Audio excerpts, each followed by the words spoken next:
Hey, I'm Jess and this is Alex. We're in the Carringtons sales team. Indeed we are. Thank you, Jess. We're going to do documentation, newsletter forms, videos for people to watch.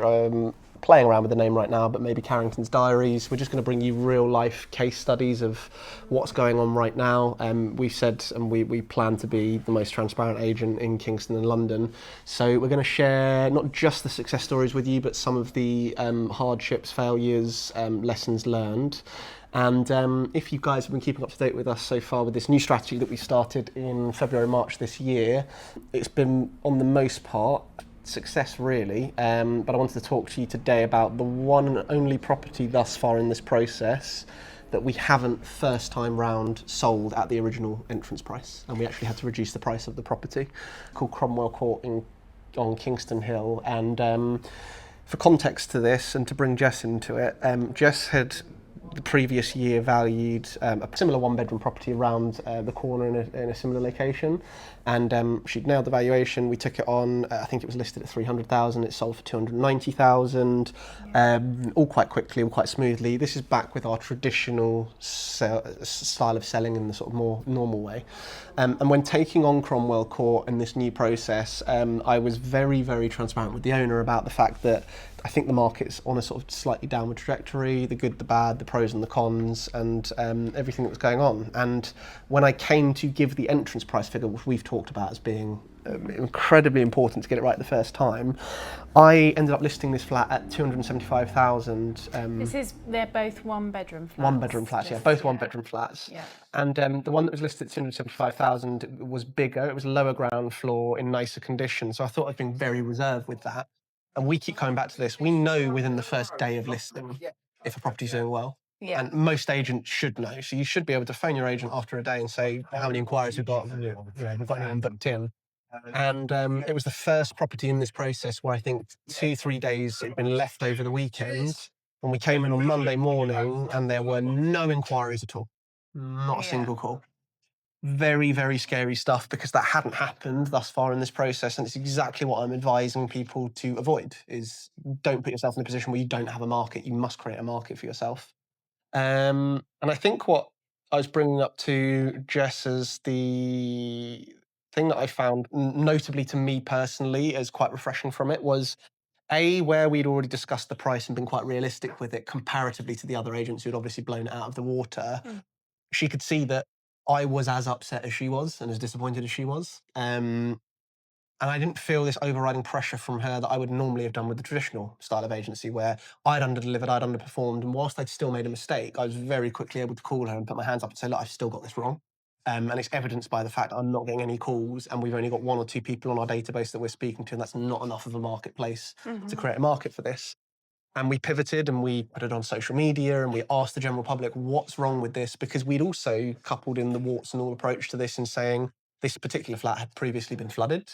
It had all been covered by insurance, but we discovered that that was, whilst it was good that the buyers knew about it, it was putting some of them off in terms of even inquiring in the first place. Ended up reducing the price to 250,000 quite quickly. I think it was within 3-4 weeks of listing, first 3 weeks I want to say. We sold to someone shortly thereafter for 240,000, and we obviously found a buyer, and it was still a success story. But the reason I wanted to bring it to light was it wasn't like all of our other ones where we've listed, and not only have we listed, but we've achieved above our guide price.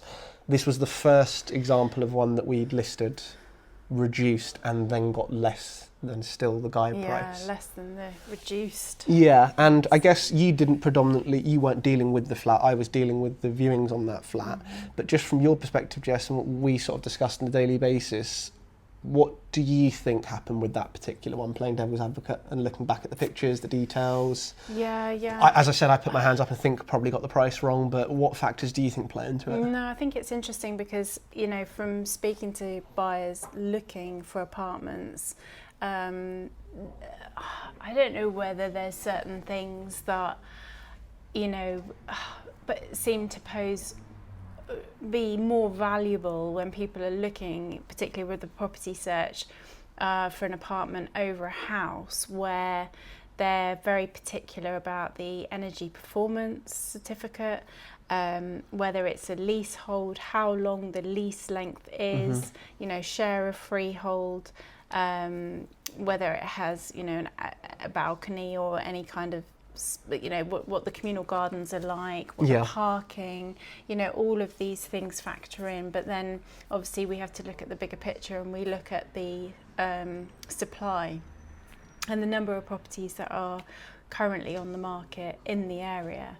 And I think, you know, that was a big factor, wasn't it? Yeah, what did we look at here? We had, is it 408 current properties in Kingston for sale, with 164 under offer or sold, under flat or apartments. So 71% of all the stock still remains for sale, with only 29% going under offer or sold. Exactly. So there's a large supply, and therefore, you know, the demand shrinks, doesn't it? The window, buyers become a lot more choosy because they're out looking not just at one or two, but they're looking at 8, 9 properties, if not more, you know. So I think that was definitely, and obviously one beds are notoriously a little bit harder to sell than a 2-bed, for instance.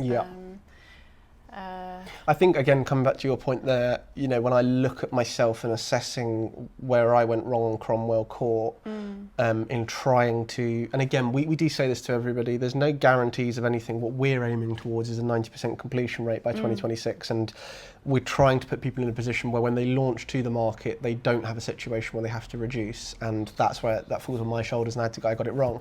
But when I look at some of the tick box exercises you're talking about there, just to show you, share of freehold 900 odd year lease, better than Galsworthy Road, off-street parking, as well as a garage. Now that, and this is where property is very convoluted, and it's all context and lots of information, a good agent informing buyers. Their garage, the freeholder had knocked all of them down because they had issues with the garages and roof repairs, etc., and they decided upon knocking them down to build new ones.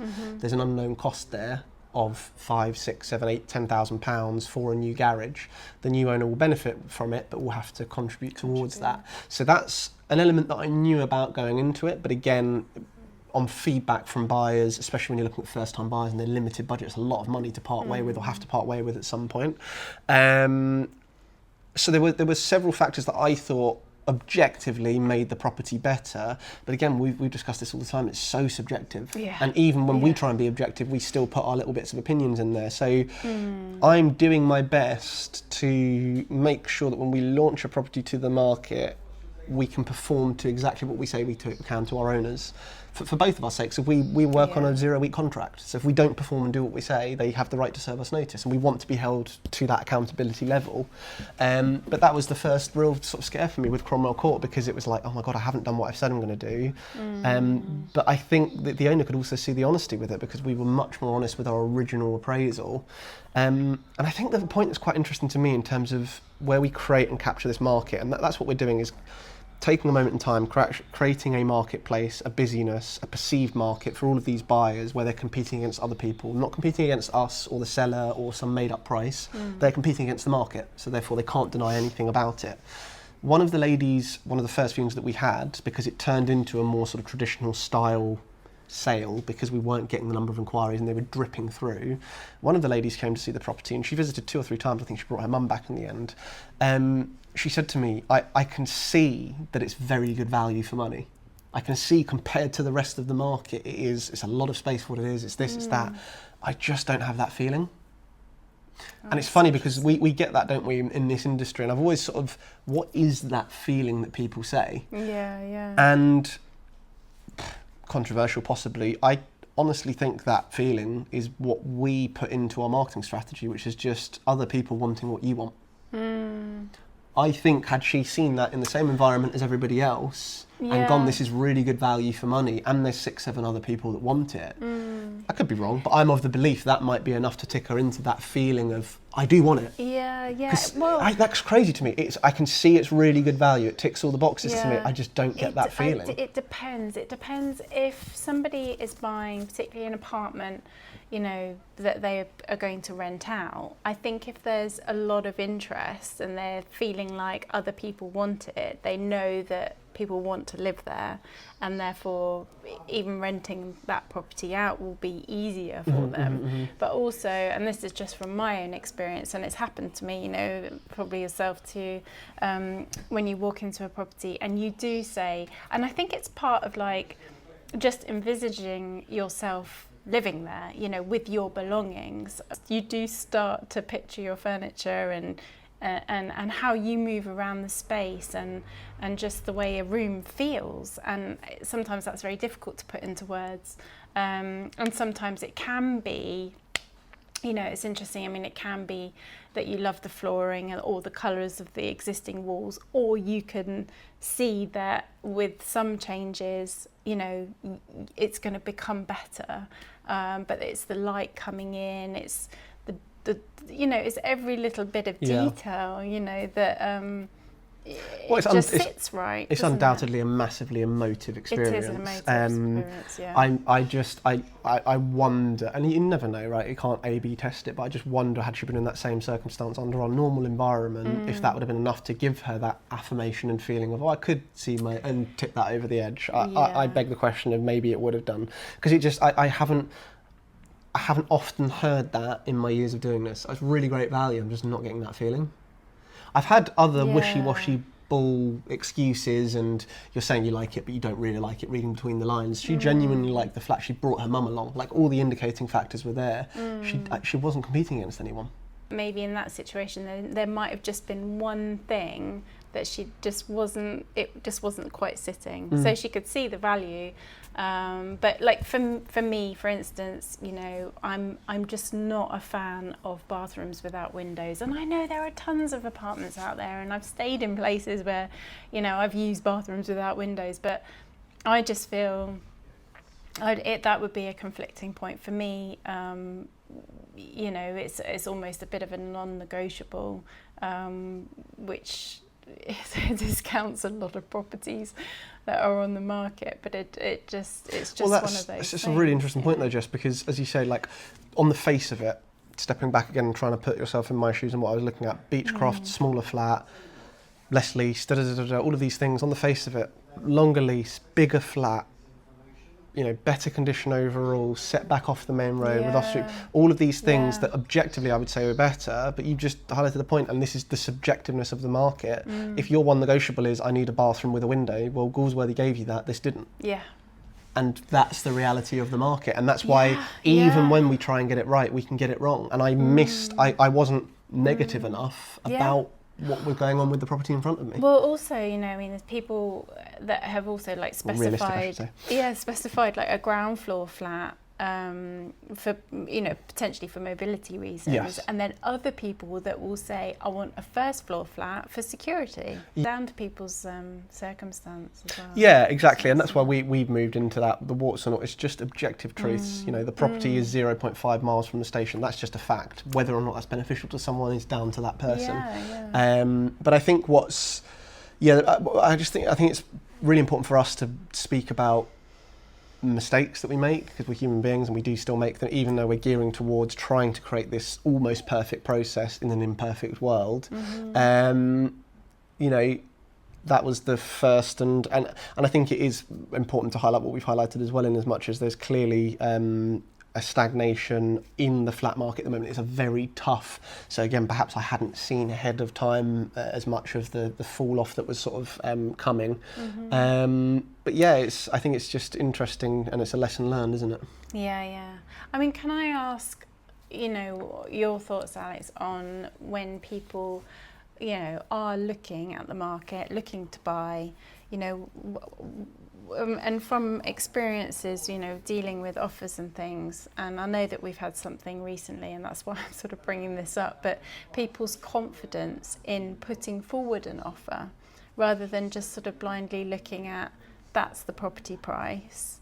I mean, I've had it too, I've spoken to people where I've said, well, put your best offer forward. You've walked around the property, you've got thoughts on that, and how, where your perceived value is, and I've said, put the offer forward. Oh, I can't possibly do that. Can't possibly, you know, that's too low.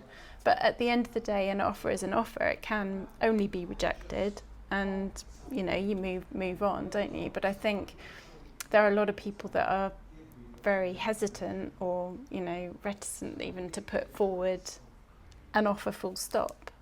What are your thoughts on that?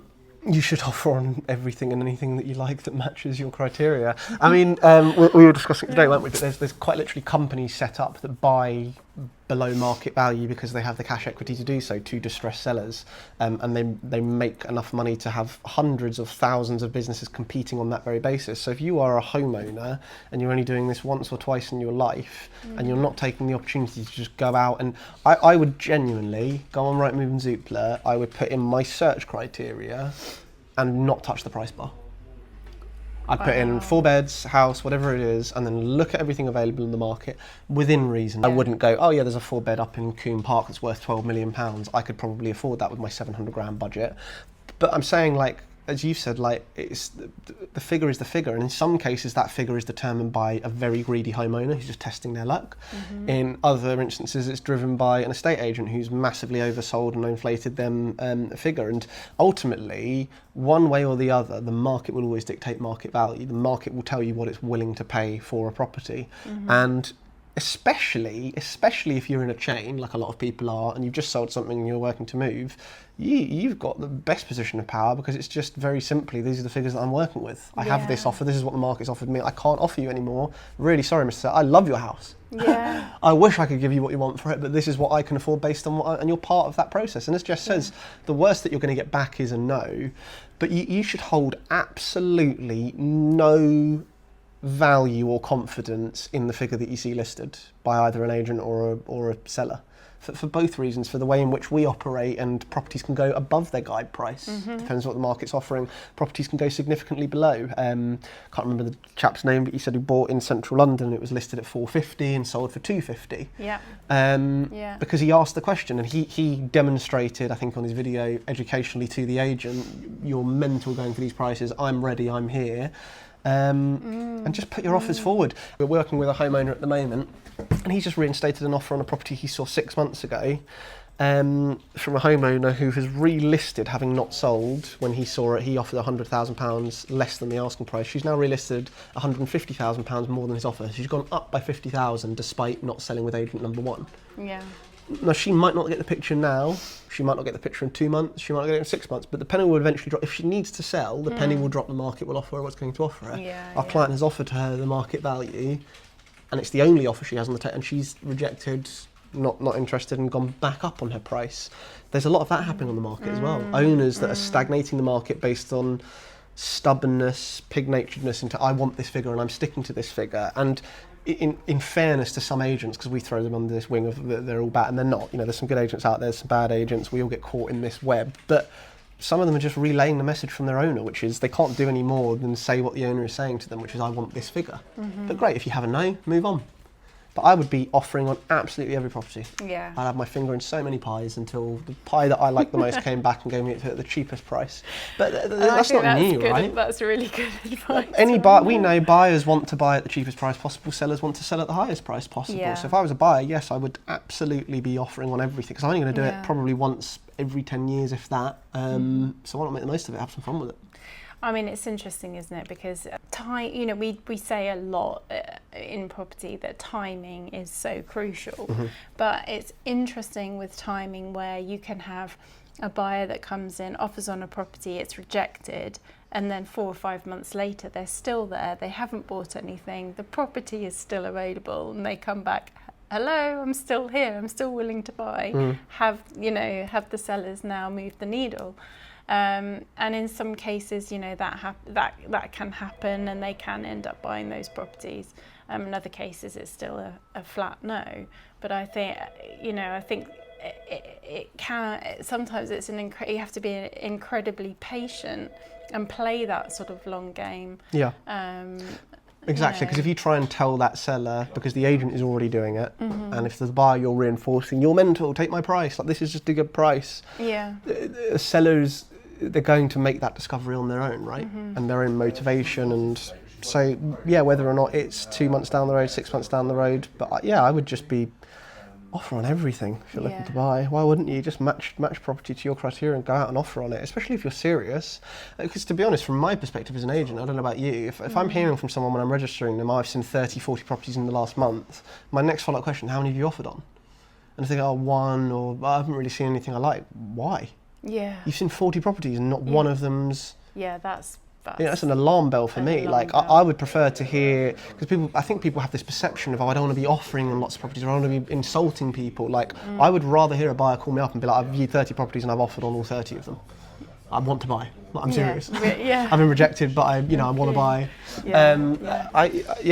That'd be my answer to that question. And right now, if you're a buyer and you're considering buying for the first time, what a cracking time to go out and buy. Yeah. Get yourself on the ladder. Well, and I think to bring it right back round to, where we started with flats, and the golden opportunities there where there is a lot of supply. So I think again, I've sort of mentioned it before, I think for first time buyers, or if you've got a bit of capital. I mean, I suppose one note there, which we were talking about earlier in the office, though, that it's probably likely that a majority of these owners selling the flats are investor buyers, and they're looking to sell, aren't they, because of renters' rights, and well.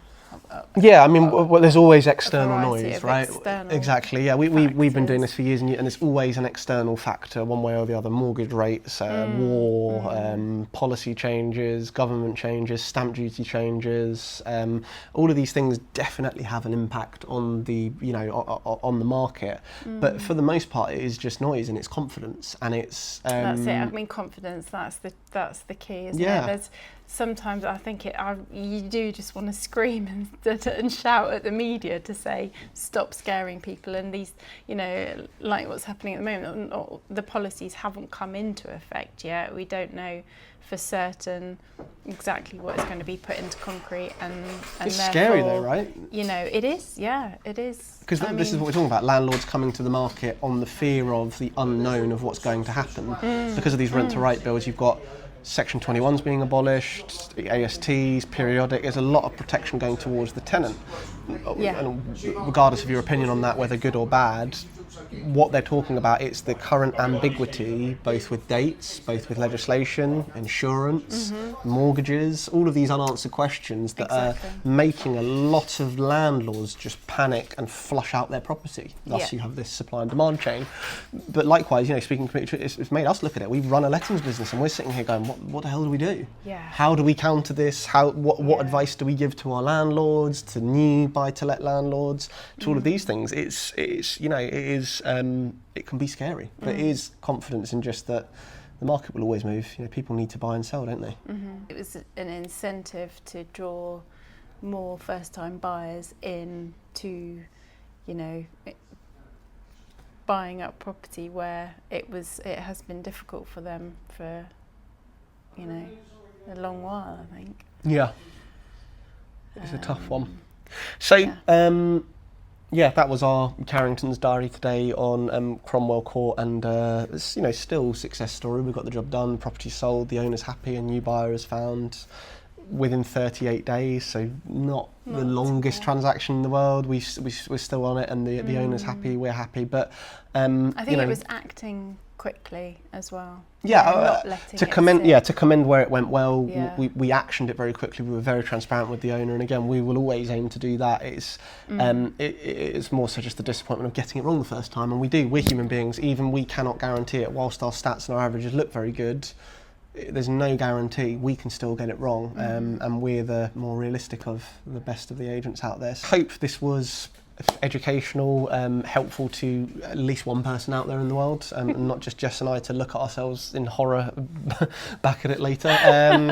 We'll continue these diaries, keeping up to date on success stories, on failures, on the good, the bad and the ugly, what we're learning from the process, and also how the process improves as we go along, because we are adding to it as we speak, and that will probably be coming on the next diary. So keep a lookout then. Thank you. Thank you very much. Bye.